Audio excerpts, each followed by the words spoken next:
Queridos, graça e paz, estamos aqui mais uma vez, continuando a nossa jornada bíblica, né?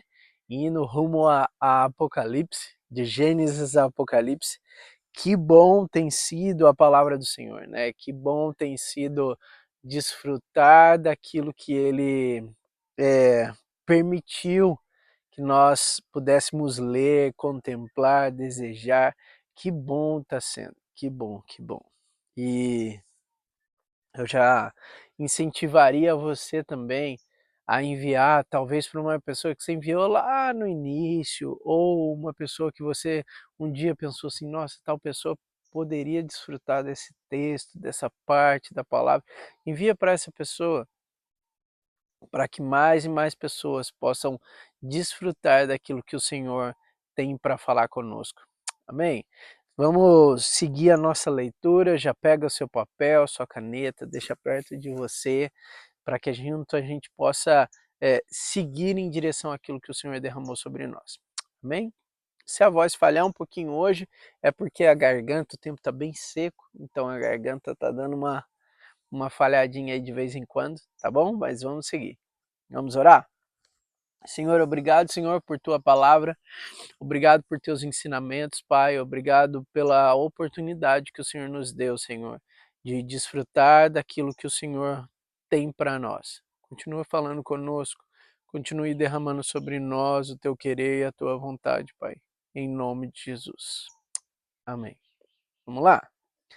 Daniel, capítulo 2. No segundo ano do seu reinado, Nabucodonosor teve os sonhos. Sua mente ficou tão perturbada que ele não conseguia dormir.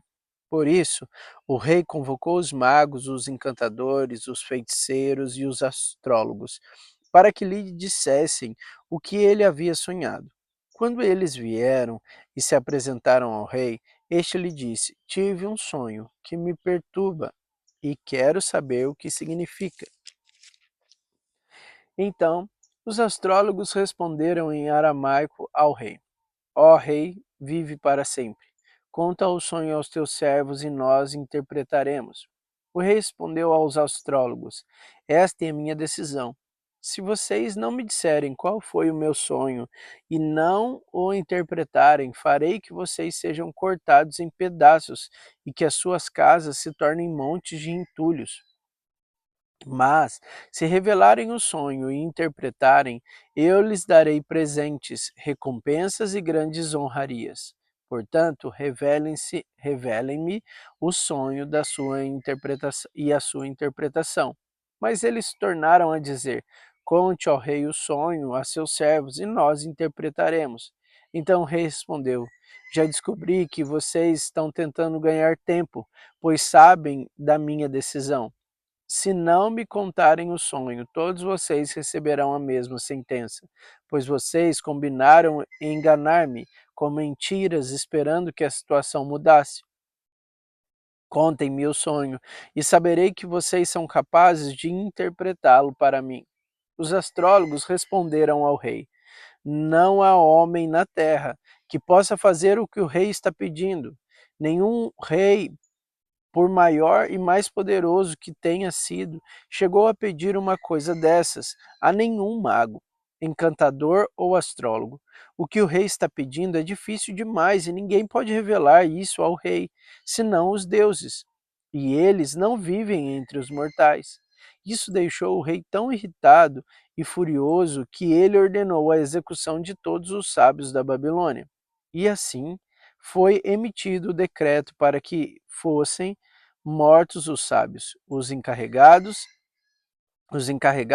saíram à procura de Daniel e de seus amigos para que também fossem mortos. Arioque, o comandante da guarda do rei, já se preparava para matar os sábios da Babilônia quando Daniel dirigiu-se a ele com sabedoria e bom senso. Ele perguntou ao oficial por que o rei emitiu um decreto tão severo. Arioque explicou o motivo a Daniel. Diante disso, Daniel foi pedir ao rei que lhe desse um prazo e ele daria a interpretação. Daniel voltou para casa, contou o problema aos seus amigos, Ananias, Misael e Azarias, e lhes pediu que rogassem ao Deus do céu que tivesse misericórdia acerca desse mistério, para que ele e seus amigos não fossem executados com os outros sábios da Babilônia. Então o mistério foi revelado a Daniel de noite, numa visão. Daniel louvou o Deus dos céus e disse: Louvado seja o nome do Deus para sempre. A sabedoria e o poder a ele pertencem. Ele muda as épocas e as estações, destrona reis e os estabelece. Dá sabedoria aos sábios e conhecimento aos que sabem discernir. Revela coisas profundas e ocultas. Conhece o que jaz nas trevas, e a luz habita com ele. Eu te agradeço e te louvo, ó Deus dos meus antepassados. Tu me deste sabedoria e poder, e me revelaste o que te pedimos. Revelaste-nos o sonho do rei. Então Daniel foi falar com Arioque, a quem o rei tinha designado para executar os sábios da Babilônia, e lhe disse: Não execute os sábios. Leve-me ao rei, e eu interpretarei para ele o sonho que teve. Imediatamente Arioque levou Daniel ao rei e disse: Encontrei o homem entre os exilados de Judá, que pode dizer ao rei o significado do sonho. O rei perguntou a Daniel, também chamado Beltesazar: Você é capaz de contar-me o que eu vi no meu sonho e interpretá-lo? Daniel respondeu: Nenhum sábio, encantador, mago ou adivinho é capaz de revelar ao rei o mistério sobre o qual perguntou. Mas existe um Deus nos céus que revela um mistérios. Ele mostrou ao rei Nabucodonosor o que acontecerá nos últimos dias. O sonho e a visão que passaram por tua mente quando estava deitado foram o seguinte: quando estavas deitado, ó rei, tua mente se voltou para as coisas futuras, e aquele que revela mistérios te mostrou o que vai acontecer. Quanto a mim, esse mistério não me foi revelado, porque eu tenha mais porque eu tenha mais sabedoria do que os outros homens. Mas para tu, ó rei, saibas a interpretação e entendas o que passou pela tua mente. Tu olhastes, ó rei, e diante de ti estava uma estátua enorme, impressionante, a sua aparência era terrível. A cabeça da estátua era feita de ouro puro, o peito e o braço eram de prata, e o ventre e os quadris eram de bronze, as pernas eram de ferro, e os pés eram em parte de ferro, em parte de barro. Então, enquanto estava observando, uma pedra soltou-se sem auxílio de mãos, atingiu a estátua nos pés de ferro e de barro e os esmigalhou. Então o ferro, o barro, o bronze, a prata e o ouro foram despedaçados, viraram pó como pó de uma debulha de trigo na eira durante o verão. O vento os levou sem deixar vestígio, mas a pedra que atingiu a estátua tornou-se uma montanha e encheu a terra toda. Foi esse o sonho, e nós o interpretamos para o rei. Tu, ó rei, és rei de reis. O Deus dos céus concedeu-te domínio, poder, força e glória. Nas tuas mãos ele colocou a humanidade, os animais selvagens e as aves do céu, onde quer que vivam. Ele fez de ti governador deles todos. Tu és a cabeça de ouro. Depois de ti surgirá um outro reino inferior ao teu. Em seguida surgirá um terceiro reino reino de bronze, reino de bronze, que governará toda a terra. Finalmente, haverá um quarto reino, forte como o ferro, pois o ferro quebra e destrói tudo. E assim como o ferro despedaça tudo, também ele destruirá e quebrará todos os outros. Como viste, os pés e os dedos eram em parte de barro e em parte de ferro. Isso quer dizer que esse será um reino dividido, mas ainda assim terá um pouco de força do ferro. Embora tenhas visto ferro misturado com barro, assim como os dedos eram para a parte de ferro e em parte barro, também esses reinos será em parte ferro e em parte frágil. em parte forte e em parte frágil. E como vistes, o ferro estava misturado com o barro. Isso significa que se buscarão fazer alianças políticas por meio de casamentos, mas a união decorrente dessas alianças não se firmará, assim como o ferro não se mistura com o barro. Na época desses reis, o Deus do céu estabelecerá um reino que jamais será destruído e que nunca será dominado por nenhum outro povo.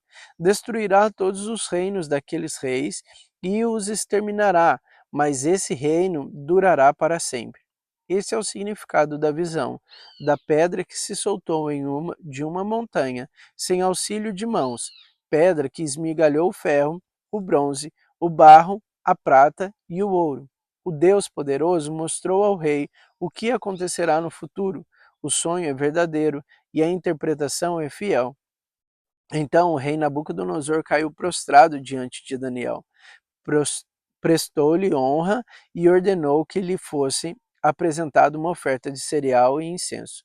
O rei disse a Daniel: Não há dúvida de que o seu Deus é o Deus dos deuses, o Senhor dos reis e aquele que revela mistério, pois você conseguiu revelar esse mistério.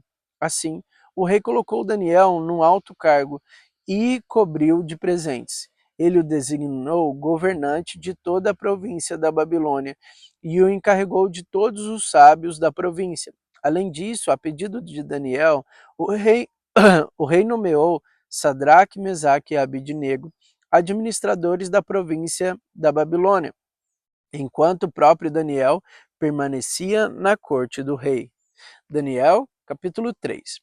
O rei Nabucodonosor fez uma imagem de ouro de 27 metros de altura e 2 metros e 70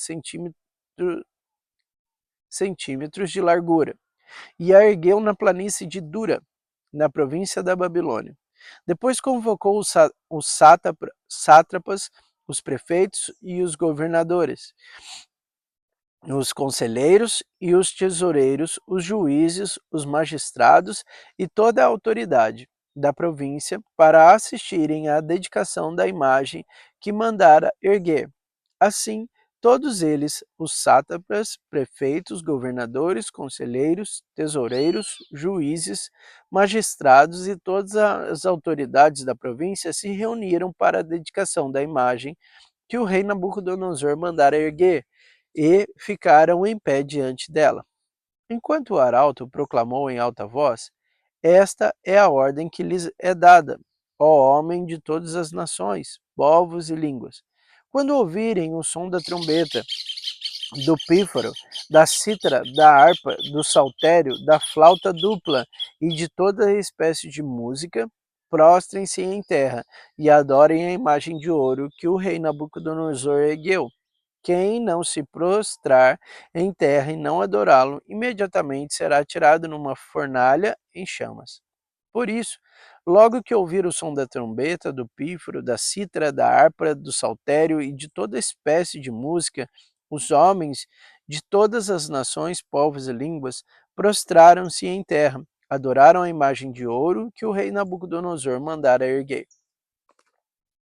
Nesse momento, alguns astrólogos se aproximaram e denunciaram os judeus, dizendo ao rei Nabucodonosor: Ó rei, vive para sempre.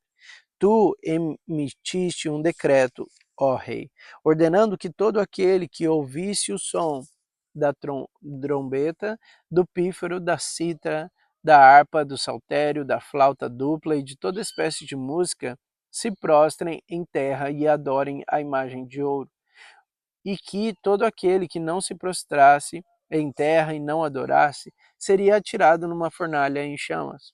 Mas há alguns judeus que nomeastes para administrar a província da Babilônia, Sadraque, Mesaque e Abidnego, que não te dão ouvidos, ó rei. Não prestam culto aos teus deuses, nem adoram a imagem de ouro que mandastes erguer. Furioso, Nabucodonosor mandou chamar Sadraque, Mesaque e Abidnego. E assim que eles foram conduzidos à presença do rei, Nabucodonosor lhes disse: É verdade, Sadraque, Mesaque e Abidnego, que vocês não prestam culto aos meus deuses nem adoram a imagem de ouro que mandei erguer? Pois agora, quando vocês ouvirem o som da trombeta, do pífaro, da cítara, da harpa, do saltério, da flauta dupla e de toda espécie de música, se vocês se dispuserem a prostrar-se em terra e adorar a imagem que eu fiz, será melhor para vocês. Mas, se não o adorarem, serão imediatamente atirados numa fornalha em chamas, e que Deus poderá livrá-los das minhas mãos? Sadraque, Mesaque e Abednego respondeu ao rei: Ó Nabucodonosor, não precisamos defender-nos diante de ti. Se formos atirados na fornalha em chamas, o Deus a quem prestamos culto pode livrar-nos, e ele nos livrará das tuas mãos, ó rei. Mas, se ele não nos livrar, saiba, ó rei, que não prestaremos culto aos teus deuses, nem adoraremos a imagem de ouro que mandastes erguer. Nabucodonosor ficou furioso. Perdão, gente. Ficou furioso com Sadraque, Mesaque e Abednego, que o seu semblante mudou. Deu ordens para que a fornalha fosse aquecida 7 vezes mais do que de costume, e ordenou que alguns dos soldados mais fortes do exército o amarrassem, Sadraque, Mesaque e Abednego, e os atirassem na fornalha em chamas. E os 3 homens, vestidos com seus mantos, calções e turbantes e outras roupas, foram amarrados e atirados na fornalha extraordinariamente quente. A ordem do rei era urgente, e a fornalha estava tão quente que as chamas mataram os soldados que levaram Sadraque, Mesaque e Abednego. E estes caíram amarrados dentro da fornalha em chamas. Mas logo depois do rei Nabucodonosor, alarmado, levantou-se e perguntou aos seus conselheiros: Não foram 3 homens amarrados que nós atiramos no fogo? Eles responderam: Sim, ó rei. O rei exclamou: Olhem, estou vendo 4 homens desamarrados e ilesos, andando pelo fogo, e o quarto se parece com o filho dos deuses. Então Nabucodonosor aproximou-se da entrada da fornalha em chamas e gritou: Sadraque, Mesaque e Abednego, servos do Deus Altíssimo, saiam e venham aqui. E Sadraque, Mesaque e Abednego saíram do fogo. Os sátrapas, os prefeitos, os governadores e os conselheiros do rei se ajuntaram em torno deles e se comprovaram que o fogo não tinha ferido o corpo deles. Nenhum só fio de cabelo tinha sido chamuscado, e seus mantos não estavam queimados, e não havia cheiro de fogo neles. Disse então Nabucodonosor: Louvado seja o Deus de Sadraque, Mesaque e Abednego, que enviou o seu anjo e livrou os seus servos. Eles confiaram nele, desafiaram a ordem do rei, preferindo abrir mão de sua vida a prestar culto e adorar outro Deus, se não fosse o seu próprio Deus. Por isso eu decreto que todo homem e de qualquer povo, nação e língua que disser alguma coisa contra o Deus de Sadraque, Mesaque e Abednego seja despedaçado em sua casa, seja transformado em montes de entulho, pois nenhum outro Deus é capaz de livrar alguém dessa maneira. Então o rei promoveu Sadraque, Mesaque e Abednego na província da Babilônia. Uau, essa história é linda, né, gente? Meu Deus. Agora a gente vai para a Segunda Reis, tá bom? Capítulo 24, a partir do versículo 5 até o versículo... Deixa eu conferir. Acho que até o final. Até o versículo 20. Os demais acontecimentos do reinado de Joaquim e todas as suas realizações estão escritos no livro dos registros históricos dos reis de Judá. Joaquim descansou com seus antepassados. Seu filho, Joaquim, foi o seu sucessor. O rei do Egito não mais se atreveu a sair com o seu exército de suas próprias fronteiras, pois o rei da Babilônia havia ocupado todo o território entre o ribeiro do Egito e o rio Eufrates, que antes pertencera ao Egito. Joaquim tinha 18 anos de idade quando começou a reinar e reinou 3 meses em Jerusalém. O nome da sua mãe era Neusta, filha de Eunatã. Ela era de Jerusalém. Ele fez o que o Senhor reprova, tal como seu pai. Naquela ocasião, os oficiais de Nabucodonosor, rei da Babilônia, avançaram até Jerusalém e a cercaram. Enquanto seus oficiais cercavam, o próprio Nabucodonosor veio à cidade. Então Joaquim, rei, rei de Judá, sua Então Joaquim, rei de Judá, sua mãe, seus conselheiros, seus nobres e seus oficiais se entregaram, todos e se rebelaram, todos se renderam a ele. No 8º ano do reinado do rei da Babilônia, Nabucodonosor, levou Joaquim como prisioneiro, conforme o Senhor tinha declarado. Ele retirou todos os tesouros do templo do Senhor e do palácio real, quebrando todos os utensílios de ouro que Salomão, rei de Israel, fizera para o templo do Senhor. Levou para o exílio todo Jerusalém, todos os líderes e os homens de combate, todos os artesãos e artífices. Eram um total de 10.000 pessoas. Só ficaram os mais pobres. Nabucodonosor levou primeiro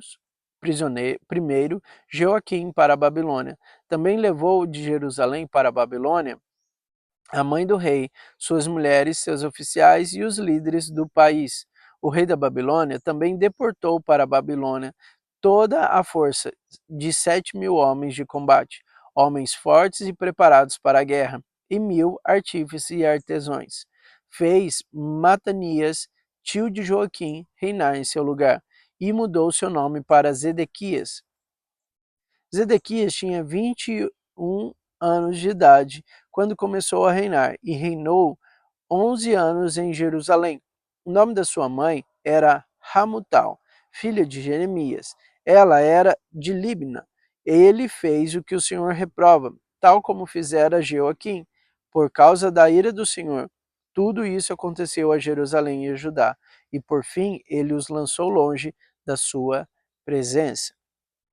Essas mesmas textos estão também em 2 Crônicas 36:8 até o 10. Vamos ler, melhor a gente ler. Os demais acontecimentos do reinado de Joaquim, as coisas detestáveis que fez e tudo que foi achado contra ele, estão escritos nos registros históricos dos reis de Israel e de Judá. Seu filho Joaquim foi o seu sucessor. Joaquim tinha 18 anos de idade quando começou a reinar.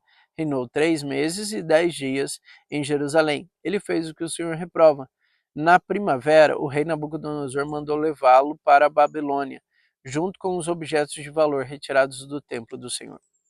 Jeremias, agora 52, somente o versículo 28.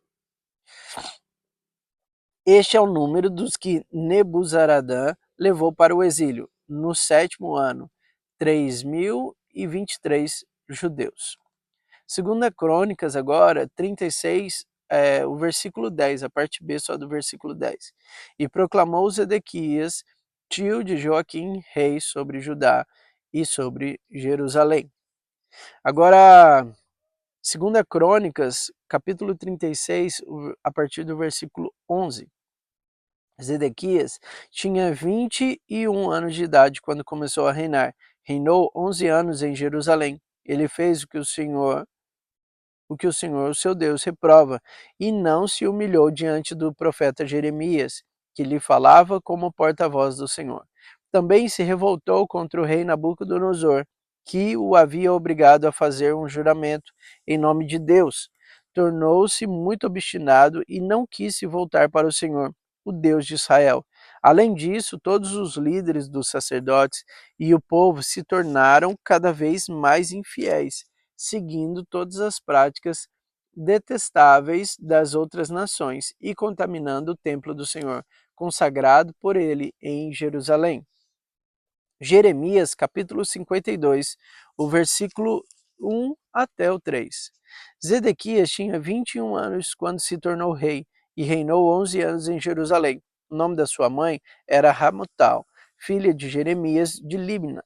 Ele fez o que o Senhor reprova, assim como fez Joaquim. A ira do Senhor havia sido provocada em Jerusalém e em Judá de tal forma que ele teve que tirá-los da sua presença. Jeremias, capítulo 13 agora. Assim me disse o Senhor: vá comprar um cinto de linho e ponha-o em volta da cintura, mas não o deixe encostar na água. Comprei um cinto e o pus em volta da cintura, como o Senhor me havia instruído. O Senhor me dirigiu a palavra pela segunda vez: pegue o cinto que você comprou e está usando e vá agora a Perate e esconda-o ali numa fenda da rocha. Assim fui e o escondi em Perate, conforme o Senhor me havia ordenado.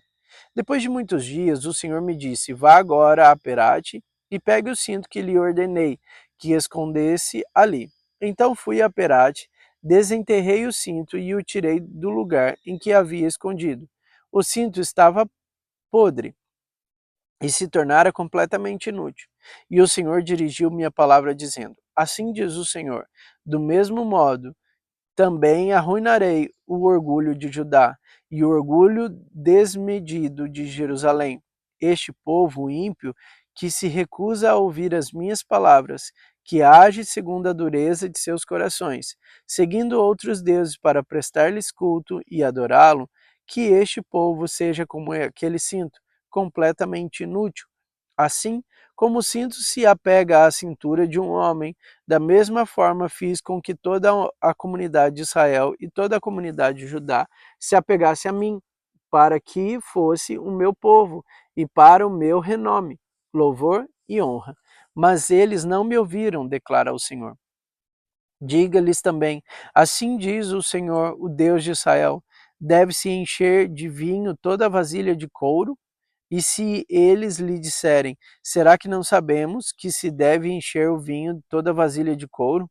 Então você lhes dirá: assim diz o Senhor: farei com que fiquem totalmente embriagados todos os habitantes dessa terra, bem como os reis que se assentam no trono de Davi, os sacerdotes, os profetas e todos os habitantes de Jerusalém. Eu os despedaçarei, colocando um contra o outro, tanto os pais como os filhos, diz o Senhor. Nem a piedade, nem a misericórdia, nem a compaixão me impedirão de destruí-los. Escutem e deem atenção, não sejam arrogantes, pois o Senhor falou: deem glória ao Senhor, ao seu Deus, antes que ele traga trevas, antes que os pés de vocês tropecem nas colinas ao escurecer. Vocês esperam a luz, mas ele fará dela uma escuridão profunda. Sim, ele a transformará em densas trevas. Mas se vocês não ouvirem, eu chorarei em segredo por causa do orgulho de vocês. Chorarei amargamente e de lágrimas os meus olhos transbordarão, porque o rebanho do Senhor foi levado para o cativeiro. Diga ao rei e à rainha mãe: de, desçam do trono, pois as suas coroas gloriosas caíram de sua cabeça. As cidades do Negueb estão bloqueadas, e não há quem nelas consiga entrar. Todo Judá foi levado para o exílio, todos foram exilados. Ergam os olhos, Jerusalém, e veja aqueles que vêm do norte, onde está o rebanho que lhe foi confiado, as ovelhas das quais você se orgulhava? O que você dirá quando sobre vocês dominarem aqueles que você sempre teve como aliado?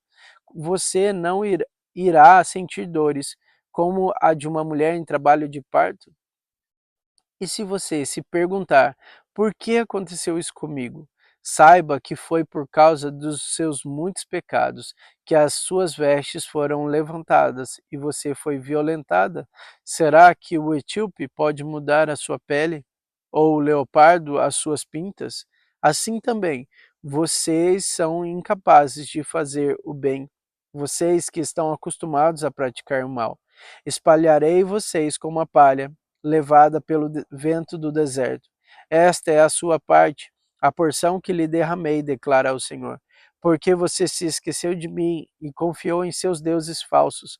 Eu mesmo levantarei as suas vestes até o seu rosto, para que as suas vergonhas sejam expostas. Tenho visto os seus atos repugnantes, os seus adultérios, os seus relinchos, a sua prostituição desvergonhada sobre as colunas e nos campos. Ai de você, Jerusalém! Até quando você continuará impura? Jeremias capítulo 14. Esta é a palavra que o Senhor dirigiu a Jeremias acerca da seca.